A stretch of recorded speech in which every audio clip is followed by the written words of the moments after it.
Hey guys, welcome to another movie review. Today I'm talking about a sequel to a film that was a huge success back in 2018, and that is the film A Quiet Place. This is my review for A Quiet Place Part 2. What's interesting about this movie is kind of like, let's say, Halloween 2 from the early 80s. Not the Rob Zombie one, like the actual official Halloween 2. This film is basically directly right after the first film. So basically, the second where the first film ends, this film begins. And so it's kind of interesting how Quiet Place Part 2 kind of did the Halloween 2 route where it's kind of more of the same night or more of the same time or a direct continuation from that earlier story. So unlike some other sequels where maybe some time passes and things like that, this film happens right after the first. So overall, guys, this in this movie, Emily Blunt, who's the mom of this family, and for those who haven't seen the first film, I would actually recommend seeing at least Quiet Place Part 1 before watching this, just because it's hard to explain and critique this film without bringing up the first film. So I would say that is kind of my prerequisite to this review. I would say make sure you've seen Quiet Place Part 1 before watching this, just because I am going to try to potentially spoil some parts of the first film in order to better explain this movie. So I'm not going to spoil part two, but I might do some spoilers for part one to make this review make more sense. So that's kind of the prerequisite for this video. So for this film, you guys, it takes place right after the events of the first, like I said. Emily Blunt, who's the mom of this family, she's at a point where they really can't stay at that house anymore. The dad passed away in the first film. Obviously, he had to give his life so the kids could live in the first one. And the kids are probably at a point where they really have nothing left at the house anyway for themselves. They have a new little brother, I want to say, that they have to take care of now and have to make sure that he doesn't make too much noise and things like that. So basically, they're at a point where they have to figure out who exactly is still around, what exactly is still left, what kind of houses are still intact, what are kind of the places that these aliens from the first film haven't quite gotten to yet. Maybe they're still there, maybe they're still looking for noises and things like that. But what are some places that we have to work with rather than just this house? Because clearly they had done some damage to this house already, and it's kind of time to look for other places that these aliens haven't quite ruined yet. So basically, they look around, they find like this metal factory of sorts, and they basically do find more people. They find a guy who's played by Cillian Murphy, and they kind of backtrack in this movie right at the beginning. So they basically show you day one of the invasion, and they show you basically some other people that they knew in this town before this invasion happened and things like that. So they meet a character that, like I said, that's played by Cillian Murphy, and it actually is somebody who had a son who um, played on the same baseball team as their son. So basically, it was this family knows that family kind of a thing. So basically, they find out what he's been up to this whole time, and some things and some secrets that he's found out about the aliens himself, just like how they found some secrets about the aliens and how they're noise sensitive, and there's a certain amount of them, what kind of noises that you can get away with, natural sound like water's okay and things like that, but the second you make a loud noise, obviously that's not all right. So obviously he's made his own discoveries himself. They also find out about an island that potentially didn't have any alien stuff going on at all this whole time. So basically, throughout the movie, they're trying to figure out how to get to this island. Is it really safe? Is there truly no aliens there, and things like that? And basically, they're just trying to find out what their resources are, what are the safe points, and if there is any places that haven't been invaded by the aliens yet, could they potentially live there and kind of live out the rest of their lives there potentially? So overall, guys, I really enjoyed A Quiet Place Part 2. It definitely is a great continuation of the first film. There's a couple negatives I'm going to bring up here in a minute with my negatives, but overall, for this film in particular, I was very happy. I thought it was a great continuation. I thought everything that worked about the first film was continued here. They did bring John Krasinski back to direct this movie. His only role in the movie in particular, because, well, like I said, in the first film, his character passed away. They did kind of bring him back in the form of a flashback scene. So basically, the day one of the invasion, they kind of show what his character went through on that day and things like that. But other than that scene, he's really not in this movie. It really is about Emily Blunt and these two kids taking care of the younger brother or younger sister, whoever the baby is, in this little carriage and things like that. And basically them trying to find more resources. But yeah, I was very happy with this movie. I'm going to go over some positives and negatives of what I enjoyed about the film and some things I thought that this one maybe didn't do quite as well as the first film. But overall, I was very happy with this experience. I'm glad that they went through with a part two. So first and foremost, this is a great continuation of the first film. So if you liked all of the noise-sensitive scenes, all the scenes where they have to remain quiet, all the scenes where you get terrified if they do make a loud noise, all of that is continued here. They even kind of play around with some new things.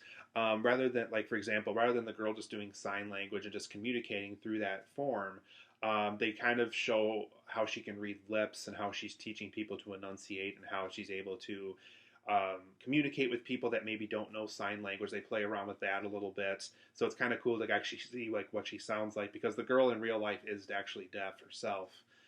So I would imagine they had to do a ton of translating on set in order to make all these scenes work.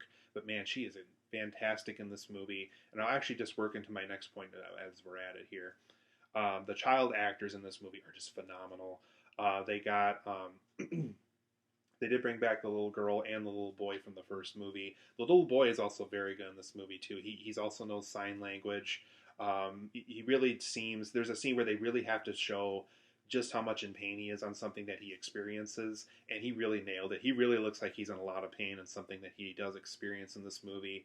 So the child actors in particular are very, very good in this movie. And like I said, this is a great continuation of the first film. It really kind of is everything you wanted from a continuation to that first movie.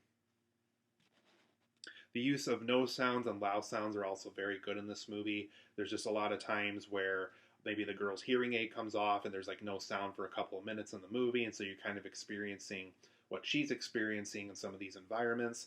There's scenes where loud sounds kind of work to their advantage, whether it's them getting out of somewhere or them getting away from people that are kind of using people as bait so they can live longer in this apocalypse, really. So the use of no sound and loud sound I thought was very effective in this film. And like I mentioned earlier, we do get to see day one of the invasion. So I thought that aspect of the story was very interesting, kind of seeing what people were experiencing on day one of this invasion, what they had to go through, how scared they were, the fact that they didn't know that these aliens were noise sensitive yet, and things like that. So it was interesting to see kind of what happened on day one, what their lives were like before all this happened, and what exactly the aliens were doing when they first invaded. This film also has a great variety of settings that they work with, and what's also I mean by that is they're using settings in this movie that they really didn't play around with very much in the first. So they do play around with lakes, they play around with like a metal factory, they play around with environments that we really didn't get to see very much of in that first movie. So we kind of get to see the advantage of locking yourself in like a metal vault in this factory to kind of make no noise resistant kind of things. We get to see how the aliens react to water and things like that. So I thought that aspect of the story was very interesting. They're playing around with things that we really didn't get to see very much of in the first film just because they weren't around some of these places in the first film. So I thought that aspect of the story and playing around with more settings I thought was very interesting to this story in particular. For my negatives of A Quiet Place Part 2, though, overall, I think this film isn't as good as the first. But like I said, these are both great movies. They're both phenomenal to watch. I highly recommend you watch both films. For me personally, I thought the first film did a better job with the no sound environments, playing around with what you can and can't do with the aliens. I'll probably just bring up my other point here too. I thought the theme of family was stronger in the first film. Actually, I'll probably just keep listing my bullet points here while I'm at it. I also felt like, even though I like the Cillian Murphy character in this, I felt like he was kind of a fill-in for John Krasinski since his character isn't in the story in the timeline anymore. His character just kind of felt like a fill-in to me. I felt like they were kind of riding into like, oh crap, the John Krasinski character's gone, we can't use him anymore. Who can we use now? And so basically it kind of felt like a role replacement kind of thing, even though Cillian Murphy's very good in the film, and obviously he knew this family before this invasion happened. It just kind of felt like, well, you're going to use him as a fill-in because we can't use Krasinski's character anymore. And like I said, the theme of family wasn't as strong this time around. I thought that theme kind of hit home more in that first movie, in particular when the dad sacrificed his life to make sure that the kids lived and things like that. Um, I also just felt like the first film kind of felt like its own thing. Yeah, it does set up a sequel, but it was one of those things where they decided if they did or did not want to go with a sequel. This time in particular, and I'll go into my next bullet point here, it had more of a cliffhanger ending. And it feels like it almost felt like an episode on Netflix, kind of, because like they didn't really wrap everything up in particular, and so it's one of those things where now they kind of have to do a part three just because this film doesn't end in particularly. So I thought that aspect of the story could have been better handled. Just actually have an actual ending to your story rather than just giving us this big cliffhanger for potentially another film. And now this film can't balance on its own because it's kind of leaving it open for what basically has to be a part three now in order for this story to work. So overall, I'm going to give A Quiet Place Part 2 an 8.5 out of 10. I really like this film. I think there's great things about it. I think it's a great continuation of the first film. Everything you loved about the first is continued here. But like I said, unfortunately, it is not quite as good as the first film. It just misses it by a hair. The theme of family wasn't as strong this time around. Even though I like the Cillian Murphy character, he just didn't quite seem as strong or as interesting or as family themed and impactful as the John Krasinski character was in the first movie. And overall, the ending of this film really was not very good. It just kind of set up for a sequel a little too much, and I kind of don't like when movies do that when they have to rely on a sequel being made just for this story to work. So like I said, 8.5 out of 10 for me. I highly recommend A Quiet Place Part 2, but go into this film knowing that it's just not quite as good as that first film.